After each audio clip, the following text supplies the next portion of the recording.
Kummersdorf Proving Ground, early 1943. A group of Germany's most brilliant tank designers and ordnance officers circle a captured American M4 Sherman. To their eyes, accustomed to the interlocking armor and sophisticated mechanics of their new Panther, the machine looks almost primitive. They point at the tall silhouette, the flat, welded plates. The work of automobile makers, they murmur, not true weapons engineers. They expect a quick inspection and a simple verdict, an inferior tank for a disposable army. But first, they have to answer a more basic question. Can they even get the engine to start? The story of what happened next is not found in battlefield memoirs, but buried in the cold, precise language of secret German technical reports. Those documents reveal how the very features German experts initially dismissed, the simple construction, the mass-produced parts, were not signs of amateur design. They were evidence of a radically different, and for the Third Reich, a terrifyingly effective philosophy of total war. This isn't the story of a perfect tank, but of a paradigm-shifting idea. So, what did the engineers at Kummersdorf truly find that challenged their own definition of a superior weapon?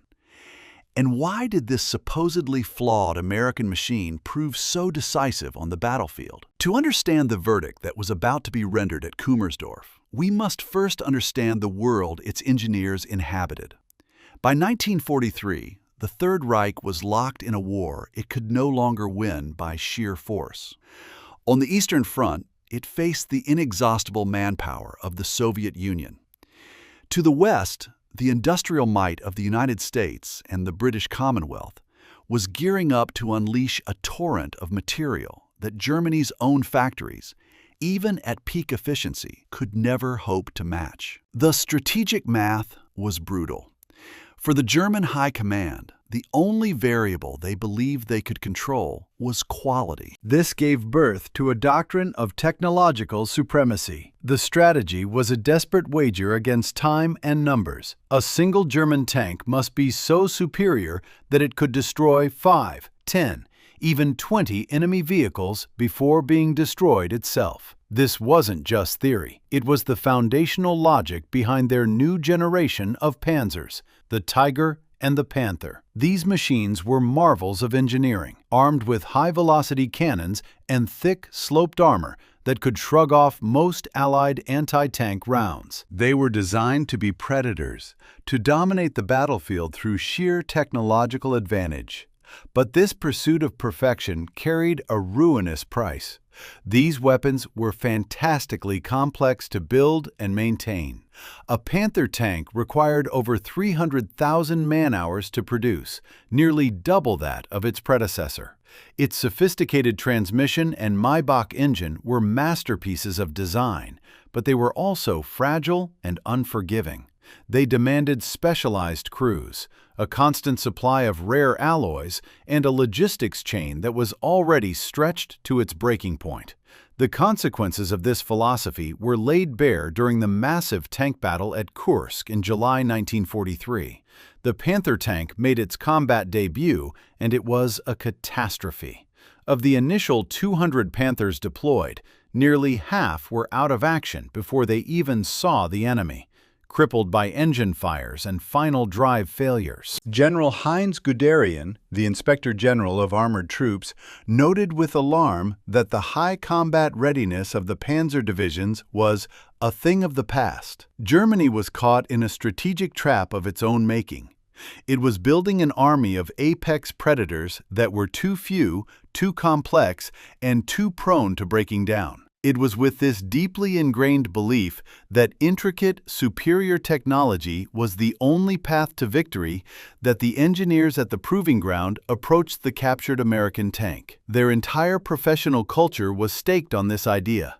The crude, mass-produced machine before them was the antithesis of their philosophy. But as they prepared for the first test, they were about to confront the ghost in their own machine. Back at Kummersdorf, a German mechanic climbs into the driver's seat of the Sherman. He is a man intimately familiar with the rituals required to awaken a German beast of war. He knows the multi-step, often temperamental procedure for a Maybach engine. The priming of fuel lines, the careful engagement of the inertia starter, the delicate balance of the throttle to prevent a backfire or a flooded carburetor. It is a process demanding skill, patience, and often luck. Inside the American tank, the controls are starkly simple. The mechanic scans the translated instructions, a few switches for the magnetos and fuel pumps, then a single press of a button. The 9-cylinder Wright Continental radial engine, a design originally intended for an airplane, erupts into life instantly. There is no hesitation, no coughing, no struggle. It settles into a deep, steady, rhythmic hum. It's a sound the German observers are unaccustomed to. It lacks the high-strung, guttural roar of their own high-performance power plants. This is the sound of industrial confidence, the sound of something built not to be exquisite, but to be unbreakable. For the engineers standing by, the moment is a quiet shock. This simple, immediate success is a direct contradiction to their experience. Their own advanced engines could be notoriously difficult to start from cold. Yet this supposedly crude American machine had started with the ease of a commercial truck. The initial assessment of inferiority was now confronted by an undeniable, audible fact. But a running engine in a test yard is not a proven weapon. The true measure of its powertrain lay in endurance. The hard questions were just beginning. The first of those hard questions was about stamina. A tank's worth is measured not just in the heat of battle, but in the grueling, bone-jarring journey to get there. The German engineers initiated an endurance trial, a punishing, simulated road march designed to break the machine. The Sherman was sent out on the Kummersdorf test tracks, a landscape of rough terrain, steep gradients, and broken surfaces meant to replicate the worst conditions of the Eastern Front. The observers watched, logbooks in hand, expecting the inevitable. They were men haunted by reports from their own panzer divisions. They knew the litany of failures that plagued their newest, most advanced tanks. A brand new Panther, a technological marvel on paper, often couldn't complete a 150-kilometer road march without a catastrophic breakdown. Final drives would shear, transmissions would seize, engines would burst into flames. It was the dirty secret behind their pursuit of perfection. But as the Sherman circled the track, hour after hour, the pages of the German logbooks remained stubbornly blank. The Wright Continental engine, which had started so effortlessly, maintained its steady, untroubled rhythm. The suspension absorbed the punishment. The transmission held. The American tank just kept going. With every kilometer it covered without incident, the initial German condescension began to erode. This wasn't a fragile, disposable product. It was mechanically relentless. The quiet respect they had felt at the engine's start was now hardening into a grudging and deeply unsettling admiration. The next test was designed to probe a different kind of strength, one the Germans called Reparaturfreundlichkeit, ease of repair. The engineers decided to simulate a mission-killing failure, a complete replacement of the engine and transmission. For the German maintenance crews, this was their single greatest nightmare. On a Panther, replacing the power pack was a monumental task. Its engine was wedged deep within the hull, partially covered by the turret's rear overhang. The job required a heavy-duty gantry crane, a team of highly skilled technicians, and several days of painstaking work in a rear area depot. It was a logistical bottleneck that kept their most powerful tanks out of the fight. The German team approached the Sherman, tools in hand, preparing for a similar ordeal. What they found left them speechless. The entire rear armor plate of the tank was held on by a series of large, accessible bolts. Once these were removed, the plate came off, exposing the entire power pack. The engine, the transmission, and the cooling system were all mounted together on a single chassis with integrated rails. It was a self-contained unit. Using a standard recovery vehicle's crane, the entire 2,500-kilogram assembly could be disconnected, slid out, and a brand new one slid in. An operation that took the better part of a week on their own state-of-the-art Panther could be accomplished on the Sherman in a matter of hours. by a standard field maintenance crew. The German perspective shifted sharply from respect to genuine alarm. This wasn't just a reliable tank. It was a tank designed from the ground up to be put back into the fight with almost supernatural speed. The enemy didn't just have more tanks, they had a system to keep their tanks fighting. Now the disassembly began in earnest. The engineers, steeped in a culture of precision craftsmanship, began to peel back the Sherman's layers, searching for the elegant, custom-fitted components they equated with quality. They found none. Instead, they found something far more alien to their way of thinking: radical, almost brutal standardization. Where they expected meticulously machined, bespoke parts, they found a proliferation of common nuts and bolts, fasteners you could find in a catalog. They examined the suspension. On a German tank, components were often hand-fitted to a specific vehicle. On the Sherman, every bogie, every road wheel was completely interchangeable. A damaged wheel from one tank could be put on any other Sherman without modification. They noted the internal layout. It wasn't elegant, but it was logical. Key components like the fuel filters, oil pumps, and electrical systems were designed for accessibility. A mechanic didn't need to be a watchmaker to service this machine. He just needed a wrench and a clear set of instructions. The chilling realization began to dawn. The Americans hadn't built a tank in the German sense, a singular, masterful weapon. They had built a system of interchangeable parts, and the tank itself was just one component. It was a weapon designed not for the master craftsman, but for the factory worker. It was designed not to be serviced by elite technicians, but by an army of mechanics with only a few weeks of training. The strength of the Sherman wasn't in its steel, it was in its design philosophy. The final verdict was codified in the sober, technical language of the German Army Ordnance Office's internal reports, specifically the influential Wahrproof 6 series. These were not propaganda documents for public consumption. They were brutally honest assessments for the men who designed Germany's own panzers. The reports were merciless in their tactical critique. They confirmed every weakness the Germans had suspected. The armor was too thin and poorly sloped. The tall, boxy profile presented an unmissable target. The 75mm gun was already becoming inadequate against their newer tanks.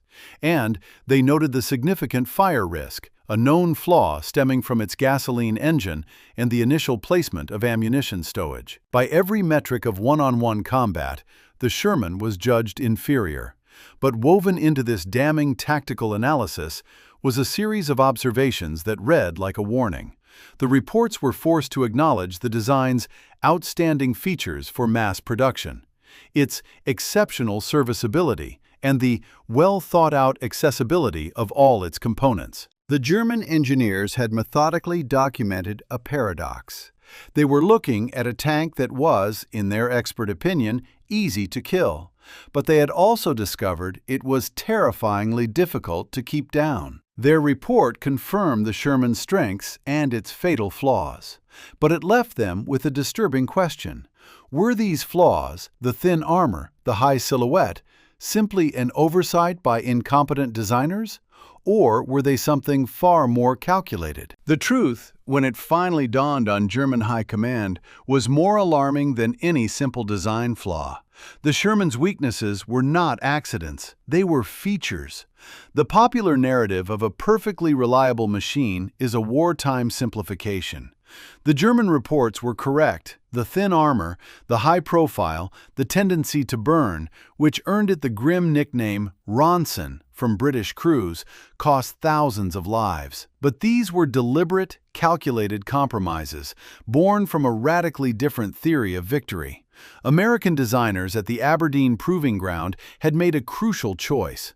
Instead of developing a new, purpose-built tank engine, a process that would take years, they chose the existing, mass-produced Wright Continental aircraft engine. The sheer size of that radial engine dictated the Sherman's tall hull. They prioritized a 75mm gun that could fire a highly effective high-explosive shell for infantry support, the tank's primary intended role, over a specialized anti-tank cannon. They chose simple, welded armor plates that could be churned out by automobile factories, over the complex, time-consuming, sloped armor of the Panther. The Sherman wasn't designed to be the best tank on the field. It was designed to be the tank that was always on the field. For the German strategists, this was a terrifying revelation. They weren't just fighting a tank.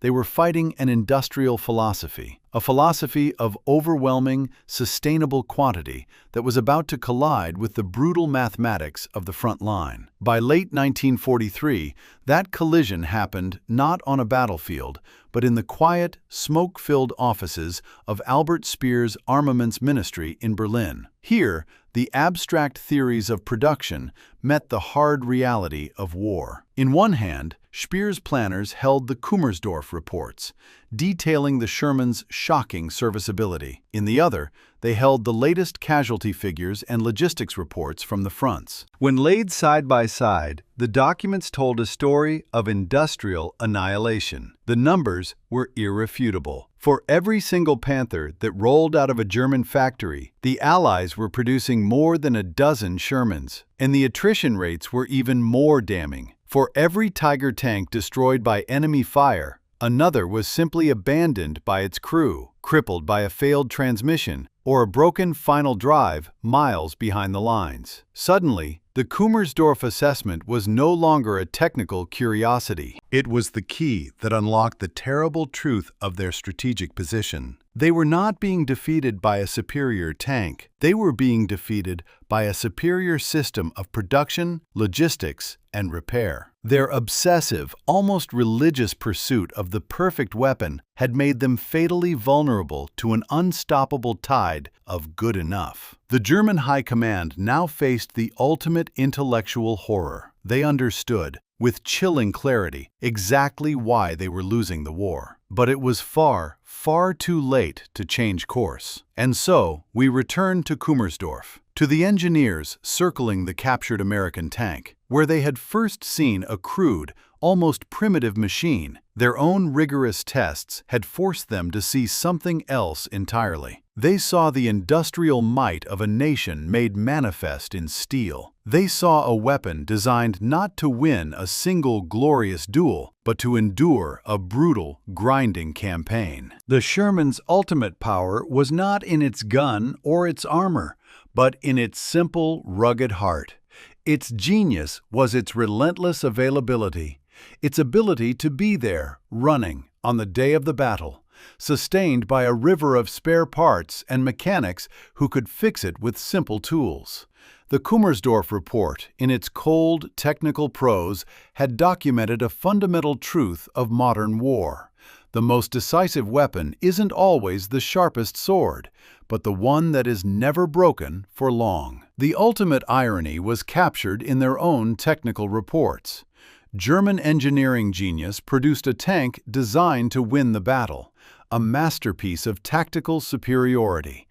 But the American industrial system produced a tank designed to win the war, a weapon defined not by its perfection, but by its overwhelming, relentless presence.